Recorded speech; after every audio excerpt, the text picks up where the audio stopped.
और इसी वंश में कई पीढ़ियां बीतने के बाद एक राजा हुए जिनका नाम है देवमीड़। देवमीड़ जी के दो पत्नी हैं, एक के हुए नंद जी, 9 पुत्र जिनको 9 नंद बोलते हैं, और दूसरी पत्नी को सूरसेन जी महाराज हुए। सूरसेन जी के पुत्र हुए वसुदेव जी।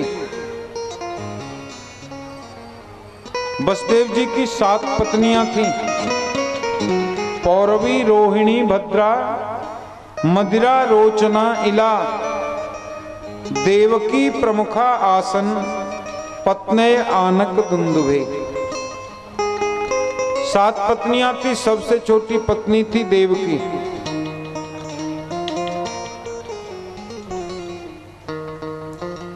रोहिणी का पहला पुत्र बलराम है और देवकी के 7वें पुत्र का नाम बलराम है। 8वीं संतान के रूप में भगवान कृष्ण का प्रादुर्भाव हुआ कंस के कारागृह में।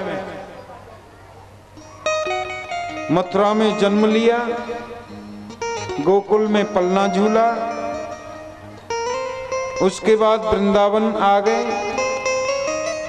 वृंदावन में रास लीलाएं की, अनेकों राक्षसों का उद्धार किया। उसके बाद पुनः मथुरा पधारे।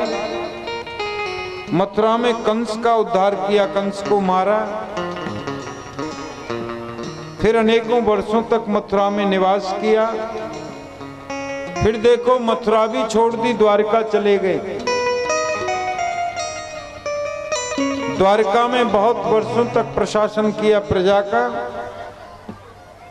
और फिर अपनी लीलाओं का समापन करके परम धाम को चले गए। इतनी कथा कहकर के आदरणीय सुखदेव स्वामी चुप हो गए। परीक्षित बोले, हो गई कृष्ण कथा? बोले हाँ। महाराज पूरी हो गई? बोले सुना तो दी। अरे मथुरा में जन्म लिया, गोकुल में पलना झूला, वृंदावन में रासलीला की, फिर मथुरा में कंस को मारा, फिर द्वारका आ गए और फिर वहां से चले गए। हो गई बस? नहीं नहीं, मैं गुरुजी ये पूछ रहा था पूरी कथा। हाँ हाँ पूरी हो गई।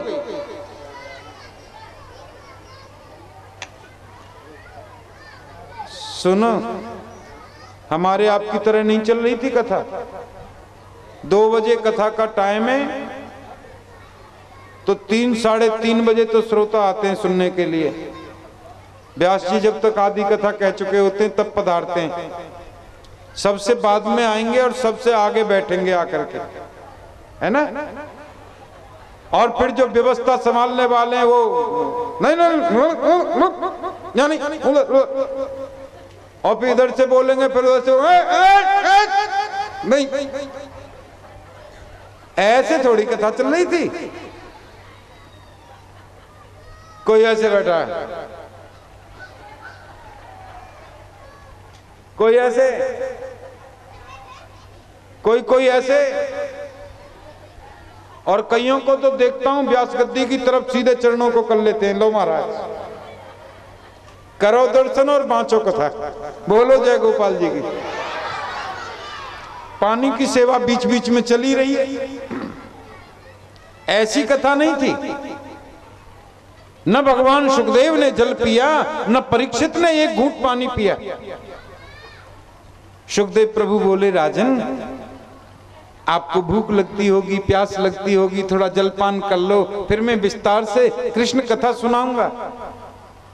बोले, नए साथी दुस्साहचुन्माम त्यक्तोदम पिबाधते पिबंतम त्वन्मुखाम्बोज अच्युतम हरिकथामृतम।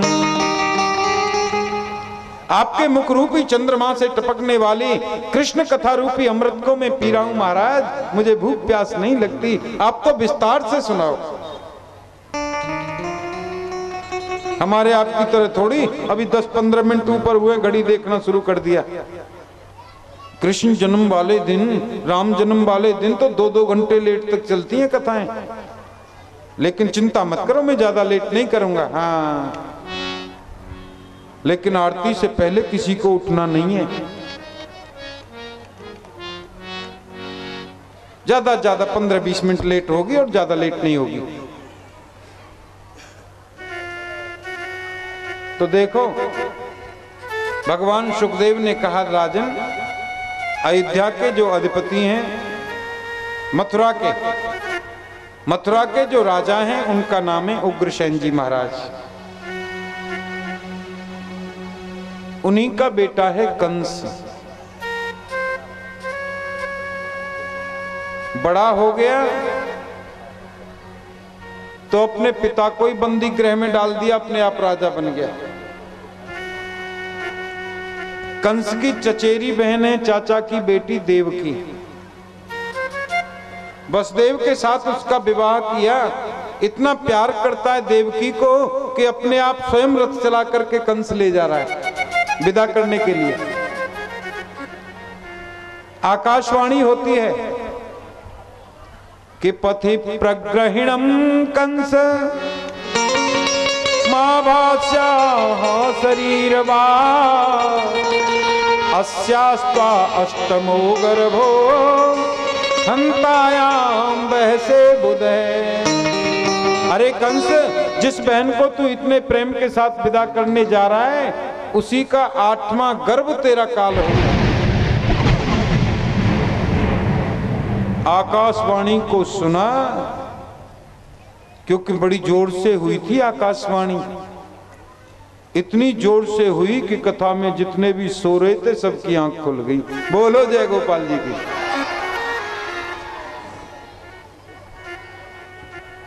देवकी को मारने दौड़ा वसुदेव ने कहा, इस देवकी से तुम्हें क्या खतरा है?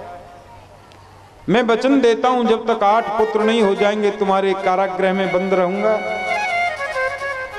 कंस देवकी और वसुदेव को कारागृह में बंद कर दिया। एक एक करके 6 पुत्रों की हत्या कर दी दुष्ट कंस ने। 7वीं संतान के रूप में बलराम जी आए। भगवान ने योग माया को आदेश किया कि माता देवकी के 7वें गर्भ को माता रोहिणी के गर्भ में स्थापित कर दो। योग माया ने अपना काम किया। अब तो देखो 8वां आने वाला है।